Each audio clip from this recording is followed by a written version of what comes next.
My name is Evangelist Paul Balogun of Christ for All Souls International Ministries, Holy Ghost Fire from Crusade, address number 49, Community Road of Abopalas Way, Okota, Lagos, Nigeria.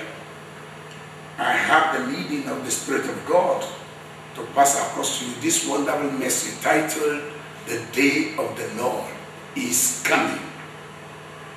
Where do I pick this message? I pick this message from the book of Zephaniah chapter 1 verses 14 to 18. I will just read a few parts of it that says, the great day of the Lord is near. It is near and hastening greatly, even the voice of the day of the Lord. The mighty men shall cry there bitterly. The day is a day of wrath and a day of trouble and distress, a day of wasteness and destruction, a day of darkness and gloominess, and a day of clouds and thick clouds. This message is titled, The Day of the Lord is Coming. God has a day as concerning everybody's life, everybody's lifestyle, everybody's life's business, everybody's marriage, everybody's life's marriage, everybody's life's, let me just say, everybody's lifestyle. God has a day in the capacity of His power of glory, in the capacity of the power of His authority, in the capacity of the power of His majesty, in the capacity of His power, of His excellence. He has a day for you. He has a day for me. And that day, when it comes, your day will cease to be a day. My day will no longer be a day. Not because it does not want to become a day. It is because the day of the Lord has come to take over against your day, against my day. Because when the day of the Lord comes, you will have no day again for what becomes a day in your life. I will have no day again for what's supposed to be a day in my life, because the day of the Lord is coming against everybody. He's coming against you, the President Jonathan. He's coming against you, the governors of all Nigeria. He's coming against everybody, every pastor, every imam, everybody, whether you're a sinner, whether you're not a sinner, whether you are poor, whether you are rich. The day of the Lord is coming, and when it comes, something it will do is this. It will stop your day from being day. It will stop my day from being day. That day you have nothing to do than to surrender to whatever that they say. You will have nothing to do than to agree with whatever that day brings. What will that day bring? It will bring death. Death that will take you to where? Into the grave. What is the meaning of grave? Into a room that will be forever lonely. Into a room where you will get decay, where you will be true, where your flesh will become decay and dull, where maggot will hit you up, where you will be not budgeting. When if your wife, your husband sees you, he will see that you want nothing but ugly carcass, somebody unneeded, unneedful. He will see that you are nobody as far as life or as far as sin is concerned. You are nobody. That day is the day of the Lord, and it's coming against everybody. So this message is warning you for whatever evil you are doing in Nigeria. You've been in courtesan, you've been in prostitution, you've been in alcohol, you've been in cheating people for one night. Remember, no matter what, you inevitably, the day of the Lord is coming against you. When that day comes, your day will stop to be a day to you. Your day will stop to be a day in your business. Your day will stop to be a day in your marriage. You will have no day again for your marriage. You will have no day again for your business. You will have no day again for your children. You will have no day again to travel.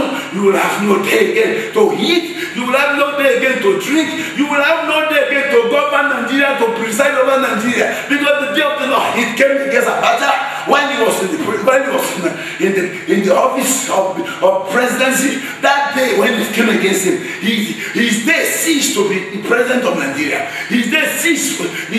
That day stopped him from having a day of eating, from having a day of attending to whatever he might be or he was attending to that day. That they came against him. So the Bible says the day of the Lord is coming when the strong man will weep bitterly. What does that mean? You will weep bitterly because where you are strong before, you will be weak. Where you are tall before, you will be short. Where you are powerful before, you will be powerless. Where you are rich before, you will be wretched. Where you are prosperous before, you will be poor. Where you are knowledgeable before, you will be ignorant. Where you are wise before, you will be foolish. Where you have understanding before, you will be confused. Where you are afraid before, you will be fearful. Where you are bold before, you will be timid. Where you are forward before, you will be backward. It is not because those things want to be. It is because the day of the Lord will take away all that has to do with what you can do. It will take away with all that has to do with what you believe. It will take away all that has to do with what you are in your power, in power of your knowledge, in power of your wisdom, in power of your authority. Because when you are strong that day, you will be weak. I give you an example of the day of the Lord concerning Muhammad Gaddafi in Libya. He was so tough among African men of state. Gaddafi, even some people nicknamed themselves by saying, you are the Gaddafi. Meaning you are the strong man. They never knew that it's that because the day of the Lord has not come against him. When the day of the Lord came against Gaddafi in Libya, Tripoli, he became nobody. A small baby was kicking him as if he was kicking a football. What happened? You see Gaddafi that a small baby will kick? Because that day has ceased to be his day. Because the day of the Lord has come to overtake his day. The day of the Lord has come to overtake his day of eating. He has come to overtaking the day of talking to anybody or eating whatever he likes or having sexual intercourse with whoever woman he loves. No, the day of the Lord has come. So the day of the Lord is coming when a strong man will weep bitterly. Inevitably that you cannot escape it. There's nothing you can do for you to escape the day of the Lord. The only thing you can do is to follow, is to obey, and is to obey the word of God. And who is the word of God that you need to obey? Let me tell you, in Quran chapter 4, he said, Innama al-Masihu Isa Abdu Maryam Rasulullah wa kalimatuhu wa ru'un minhu fa'aminu billah wa rasulihi. He said, verily Jesus Christ is my messenger, meaning is my message bringer unto you. Is my message to your life. Is my message to my life. Is God's message to everybody.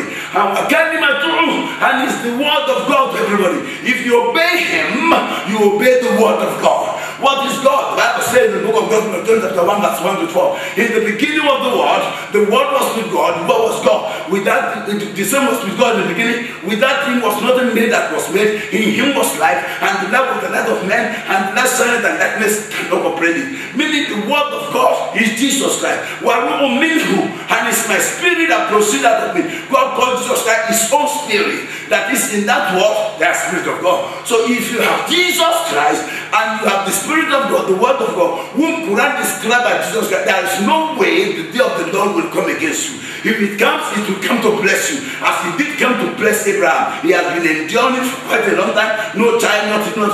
But one day the day of the Lord came in his favor. And he blessed him against barrenness. He blessed him against bitterness. He blessed him against sorrow. The day of the Lord has two ways of coming. He has a way of coming to bless people who are steadfast in the word of God, who continue to obey what the word of God says, no matter persecution, no matter the suffering. The day of the Lord is coming in your favor. But to those who say, to those who reject the word of God, the day of the Lord is coming against you. The Bible says the day of the Lord is coming. That a great man, I don't know an area of your greatness, maybe in beauty, in riches, in knowledge, in wisdom, in acquiring wealth, in being a governor, in being an head of state. No matter what your greatness is, the day of the Lord is coming against you. And when it comes, it will stop your day. Your day will cease being a day. And when it ceases, it will remain the day of the Lord. Now, what I'm asking you to do in Nigeria, please, for God's sake, desist from anything that will allow the day of the Lord to come against you. Desist from cultism, first of all, in this country. Come out of cultism into spiritualism, into real Christianity. Come out of cultism. Don't go to churches that will be making merchandise of you any longer. Don't go to churches that will be teaching you 7 ways to pray, 260 ways. Go to churches that will teach you the word of God, prayer, and how to fast. That's the three principles of Jesus Christ. It is all about prayer. It is all about fasting. I don't say fast always. Occasionally, learn how to fast. And be praying always and be in the light of the word of God. Psalm 119 verse 1 says, thy word is the lamp unto my feet and the light unto my path. When you are in the word of God always, you will be in the light of God. God is light.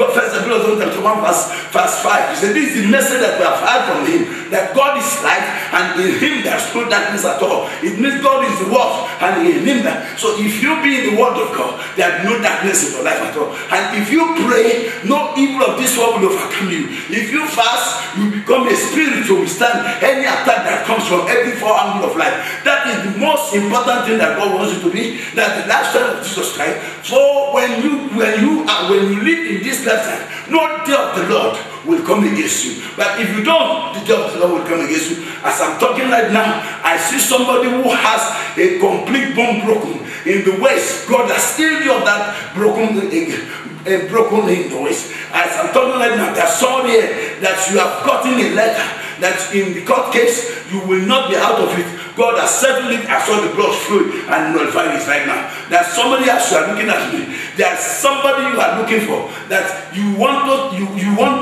have a relationship with. It has been a long time and you missed. God said the possibility of meeting together and doing a favor has come. There's somebody that is here right now. You have a house project that is left abandoned for 13 years. God has supplied all what it takes to be able to complete it right now. There is somebody, as I'm talking now, that in your leg, you have, in your right leg, you have what is believed to be elephantiasis. I don't know how it happened, but God has removed it. It's a reproach, it's a stigma in your life. God has removed it right now. There's somebody, as I'm talking right now, you have migraine always, it worries you. You live at the Lekki area. God has healed you of that migraine right now. There is somebody, as I'm talking right now, you are at Abeokuta and you have what is usually called stomach ulcer that refused to go. God has healed you of that stomach ulcer right now. There is somebody here again that some part of your body is been dead. You don't know what to do again with it. You have been going to different things. You are right now even at Badagry area for solution. But God has healed you of that deadness of the part of body right now. There's another person here. They have defrauded you of bringing this money. You are calling Bukola. Now God said enough is enough. He has made a way for you to succeed and to have everything what it takes to end that your problem right now. So the Bible says the day of the Lord is coming. If it comes, where will it meet you? Will it meet you in fornication? Will it meet you in adultery? Will it meet you in cultism? Will it meet you in religion? If it meets you in religion, you miss it. Because you can think with me. I've told you last time that every religion is in relationship and alignment and compliance with a fallen everlasting spirit. The only thing, Jesus Christ is never a religion. If it were to be a religion, I would not have been a Christian. Because Jesus Christ is a divine relationship between divinity and humanity. And therefore, it is only that Jesus Christ that is of the everlasting spirit. When you are in alignment with it, you can never come down. You will be above forever. And being above forever, you will be with God. Because God is above everything. And that was me. So when the day of the Lord comes, where will it meet you? It came against Adam. He met him where he was naked. He met him where he was in sin. He met him where he has fallen. He met him where the Satan had deceived him. And will that day not meet you where Satan had deceived you, where you have been the pony, where you have been the cultism, where you have been fornication, adultery, and all this, etc. It must not meet you there, because if it meets you there, there is nothing else there is no solution, there is no option other than for that day to take you to everlasting hell. For you not to go to everlasting hell, it will be all that you need for the day of the Lord to meet you in Jesus Christ, in the living spirit of the living God. And when that happens, you live everlasting life. You live everlasting glory. And that is why I'm saying that the day of the Lord will come. And when it comes, it will come like a thief. In the book of 1 Peter, he said the day of the Lord will come like a thief. Like a thief in what sense? When you never expected, when you least expected, it will come because you cannot prepare for it. Nobody, no governor, no head of state, nobody in life will prepare for when the day of the Lord will come. No, you cannot prepare. It will just come. In 2 Peter chapter 3, he said, brother, the day of the Lord will come as a thief in the night when nobody knows. So when you are not prepared, when you are not ready, that is when the day of the Lord will come. If that is the case, if there is nothing that has given you the vivid hour, vivid time, vivid knowledge of when that day will come, why don't you repent from now and begin to do something that will make the day of the Lord to meet you in Christ Jesus, to meet you in the perfect will of God, so that when that day comes, He takes you to where God is. He takes you up in glory, in power. He takes you up in honor, in riches, in blessing, in everlasting life. Because the day of the Lord will surely come inevitably. There's nothing you can do about it. I saw a woman right now in your two legs. Your hands, your legs are shaking. They are shaking. They've been shaking for quite a long time. Right now, I saw the flow of the oil of God flowing, saturating every area of your life, and that shaking of hands and legs has perfectly and permanently stopped. Right now, as I'm talking now. Yes, to God be the glory in the highest. There is somebody at Victoria Island that you are called Ezekiel. Something has happened against one of your daughters. She had just having an unnecessary convulsion, and you've tried with your person. It started in the night around 2:30, and nothing works. Right now, that convulsion has stopped, and just check it, it has happened. It has stopped. To God be the glory in the highest. To God be the glory in that. There is another person called Risikat. Something has happened to you at Ikotuegbe, and what happened was that along where you are walking, there is an attack there that has involved you, that they have also counted you among those who involved in that attack. How will God exonerate you is your problem. Right now, the divine mark of exonerating you and taking you out of that problem has come upon you. You will soon be clearly exonerated and be declared free. That has happened. To God be the glory in the highest. I am talking about the day of the Lord. The day of the Lord will come as a thief in the night. And when it comes, there's nothing you can do. Let me tell you when the day of the Lord. In the book of Genesis chapter 19, verses 1 to the end. The day of the Lord came against the people of Sodom and Gomorrah. They were doing fornication, lesbianism, the order of what should not be the order of life in Nigeria here. That was what they are doing. They never knew when the two ended. The presence of God visited them. And when they visited them, what became? God rained the fire with brimstone upon them and consumed them all, and they were all perished. Then that is not only. In the book of Genesis chapter 6, verse 6 to 8, in the days of Noah, they were eating, they were drinking, they were fornicating, cheating and everything, and doing all the kind of they can do. They never knew when the day of the Lord came. It came suddenly as a thief, when nobody expected. The same thing in Sodom and Gomorrah, when nobody expected. As it was in those days, so it is now, and so shall it continue to be. So God is making those people, according to Jesus, a reference, an example to we that are now, that no matter what, the day of the Lord will come one day against us, and when it comes, our day will cease. We will have no day to talk. We have no day to eat what we want to eat, because God's day will overtake everything of our day, and it did overtook everything of the day of the Noah, and the people perished. The likeness of it, example of it, in tsunami in Japan, they were eating, they were drinking everything. The day of the Lord came and swept them all away. Even those who are having sexual relationship in their secret places, He swept them away. What was that the day of the Lord? It does not have any respect to anybody. It does not have. The only thing I'm asking you to do right now is that repent, please. Oh, you all bonus, you all secret society, everybody in Nigeria, before you join anything, before you become a governor, before you become a councillor, until you go into an oath and enter into covenant, or become a boni, or become a secret society, or 12-1 courtesy, or believe in one courtesy. Why shouldn't you enter into covenant with God and say, okay, if I don't do good, if I'm not righteous, if I don't do what will please the people, let God judge me like this. Why should it be? You have to enter into oath or covenant before you do that. That is satanic. The day of the Lord is coming against you. Inevitably when it comes, you have no day to do that again. And let me tell you, after that, all people you have entered covenant with will go away with you. You alone will be in the grave. After the grave, you will decay and your carcass will be there forever. For that not to happen, repent. Jesus said the kingdom of God is at hand. God's kingdom is a place where something is not playing, something is not practiced. To God be the glory in us. I have told you the day of the Lord is coming, that a strong man will weep bitterly. To affirm that and to elude that, accept the day of the Lord in Jesus' mighty name.